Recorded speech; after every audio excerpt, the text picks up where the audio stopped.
नमस्कार दोस्तों, कहानियों की श्रृंखला में आज सुनेंगे मालती जोशी जी की कहानी फासले। लेकिन उससे पहले मेरा आपसे विनम्र अनुरोध है कि अगर आपको मेरी कहानियाँ अच्छी लगती हैं तो मेरे चैनल को सब्सक्राइब ज़रूर करें, लाइक करें और अपने दोस्तों और परिचितों में शेयर भी करें। बेल आइकन दबाना बिल्कुल भी ना भूलें। आज सुनिए फासले। भक्त ध्रुव की कहानी चरम पर थी। अमोल के प्राण जैसे कानों में सिमट आए थे। अपलक नेत्रों से वह दादी को देख रहा था, जहां से यह कथामृत झर रहा था। दादी तन्मय होकर सुना रही थी। फिर आकाश में एकाएक प्रकाश छा गया। ऐसा प्रकाश मानो 100 सूर्य एक साथ जगमगा उठे हों। उस प्रकाश से अमोल की आंखें भी चौंधी आ गईं। फिर भगवान नारायण अपने चतुर्भुज रूप में प्रकट हुए। चतुर्भुज मतलब चार भुजा, 4 हाथ वाले भगवान प्रकट हुए। प्रकट हुए माने मतलब उन्होंने ध्रुव को दर्शन दिए। वे उसके सामने आकर खड़े हो गए। कहते हुए दादी ने दोनों हाथ जोड़कर माथे से छुआ लिए, मानो भगवान प्रत्यक्ष उनके सामने खड़े हो गए हैं। अमोल विस्मय विमुग्ध सा दादी के श्रद्धा सिक्त चेहरे को देखता रहा। फिर भगवान ने पूछा, बोलो वत्स, मतलब बेटे बताओ तुम्हें क्या वर दूं, तुम्हें क्या चाहिए। भगवान जी हिंदी में बोले थे। प्रश्न इतना अप्रत्याशित था कि दादी से तुरंत कोई उत्तर न देते बना। फिर बात को घुमाकर बोली, बेटे भगवान जी तो मन की भाषा जानते हैं। तुम जिस भाषा में बात करो समझ जाते हैं। अंग्रेजी जानते हैं? अमोल ने सशंकित स्वर में पूछा, क्योंकि उसे हिंदी तो ठीक से आती नहीं है। अगर कभी भगवान जी से सामना हो गया तो बात कैसे करेगा। अभी इस समस्या का समाधान बाकी ही था कि बाहर से आवाज आई, honey it is 9:30 darling. Amol दादी की गोद में दुबक गया, पर इससे क्या फर्क पड़ना था। मम्मी आंधी की तरह कमरे में दाखिल हो गई थी।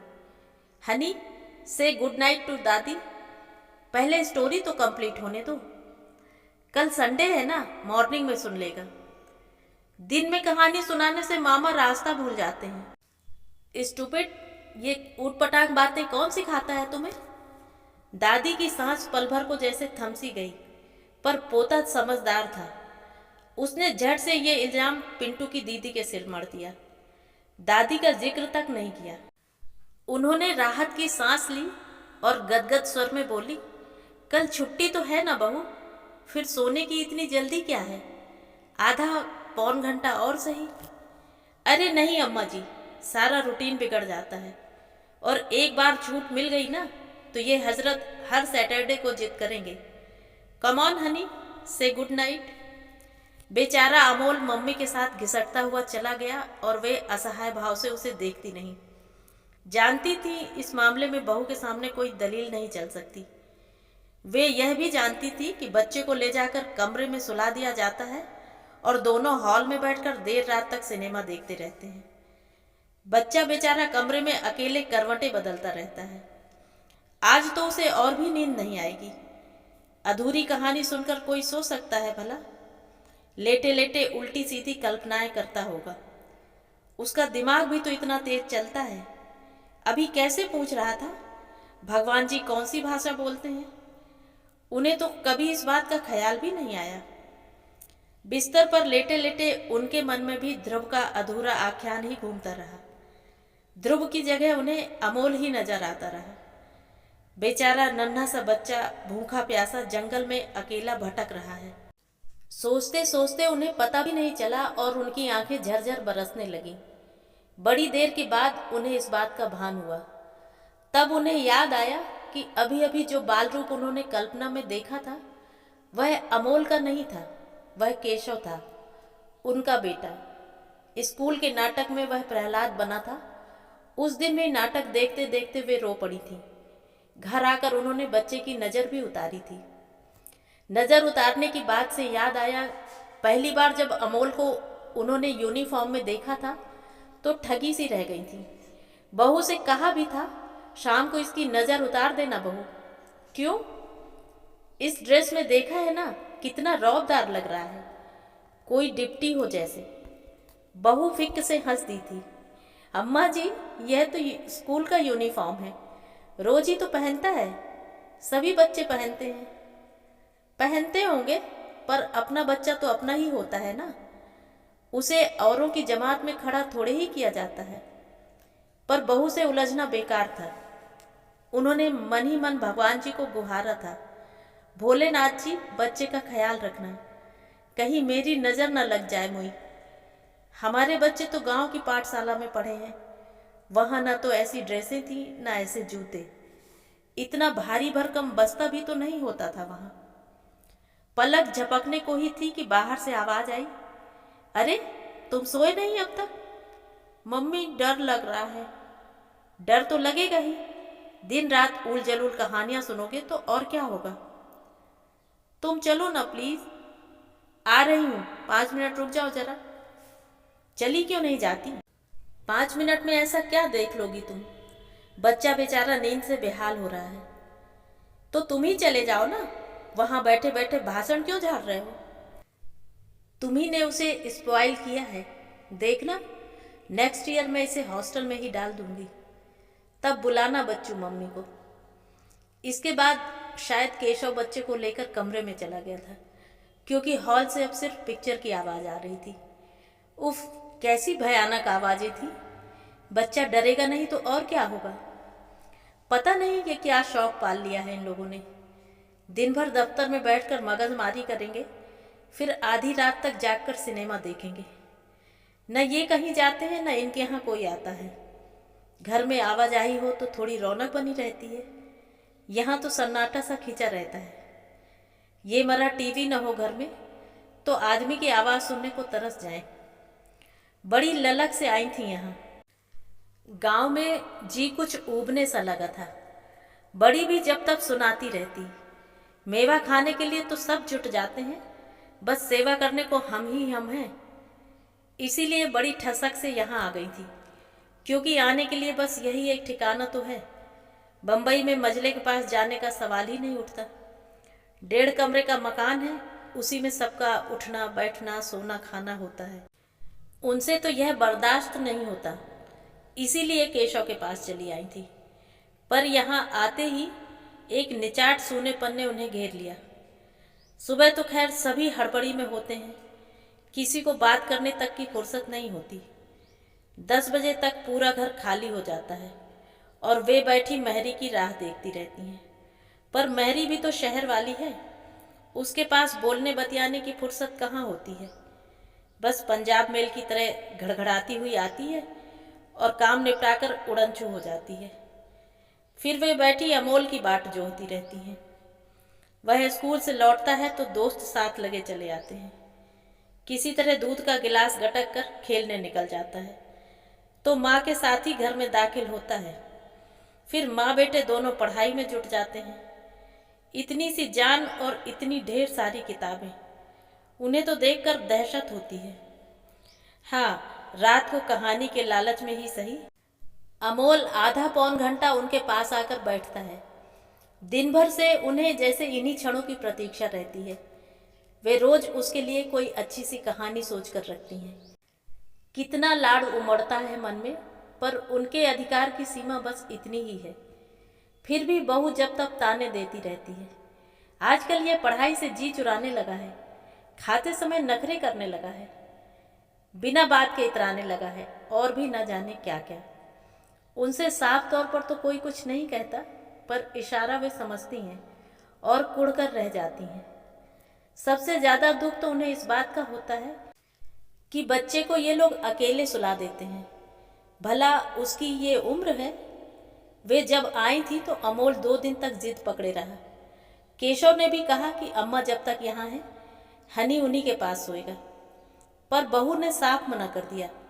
वाह, क्या कहने।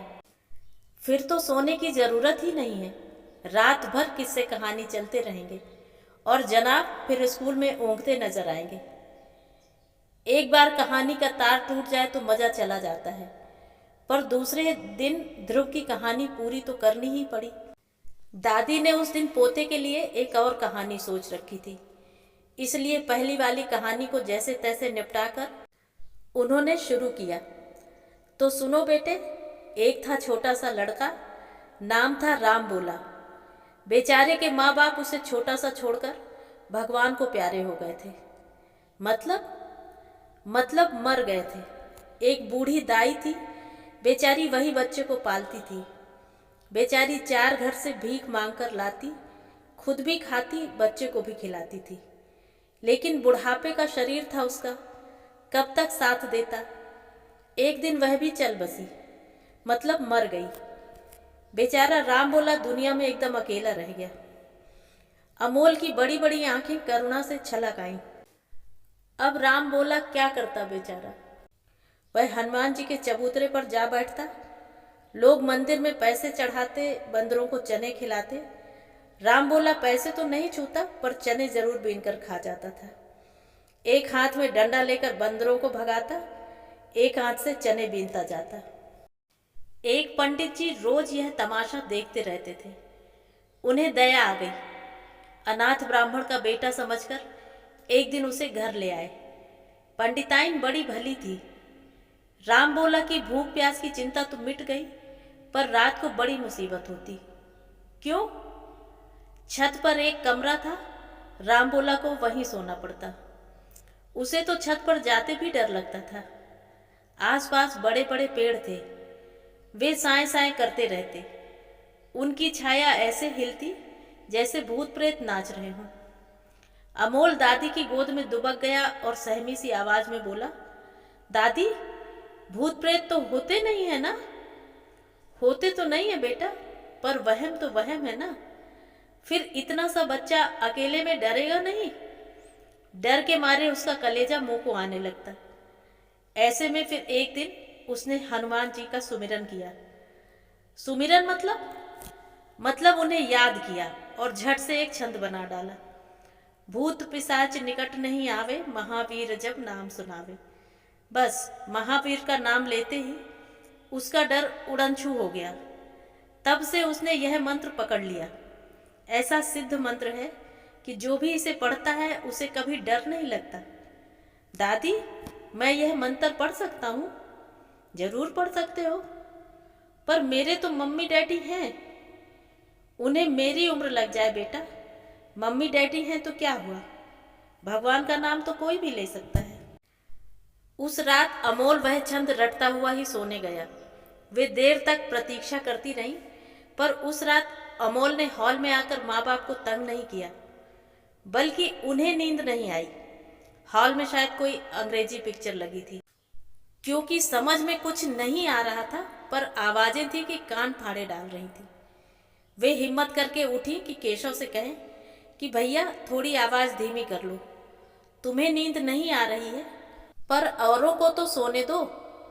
वे उठकर दरवाजे तक गईं भी, पर जैसे ही पर्दे पर नजर पड़ी, शर्म के मारे वे उल्टे पैरों लौट आईं। छी छी, बाल बच्चों के घर में ऐसी नंगी तस्वीरें देखता है कोई? तभी ना बच्चे को ठेल ठाल कर दूर भगा देते हैं। उनके मुंह का जायका इतना खराब हो गया कि बस। अमोल उन्हें रोज सुबह कान में आकर कह जाता कि दादी, मैंने मंत्र याद कर लिया है, अब मुझे डर नहीं लगता। लेकिन दादी और पोते का यह रहस्य घर वालों पर जरा देर से खुला। एक दिन खाना खाते समय केशव ने अचानक कहा, आजकल तो हमारा बेटा बड़ा बहादुर बन गया है, रात में डरकर भागता नहीं है। मैंने मंत्र सीख लिया है। कौन सा? हनुमान जी का नाम सुनावे, भूत प्रेत सब भाग जावे। केशव को हंसी आ गई। बेटे की पीठ थपथपाकर बोला, अरे वाह रे मेरे मिट्टी के शेर, मंत्र तो खूब याद कर लिया है, पर पहले उसे ठीक से पढ़ना तो सीख लो। बहू प्लेटों में सब्जी डाल रही थी। अपना हाथ रोककर उसने पूछा, यह अभी क्या बोल रहा था?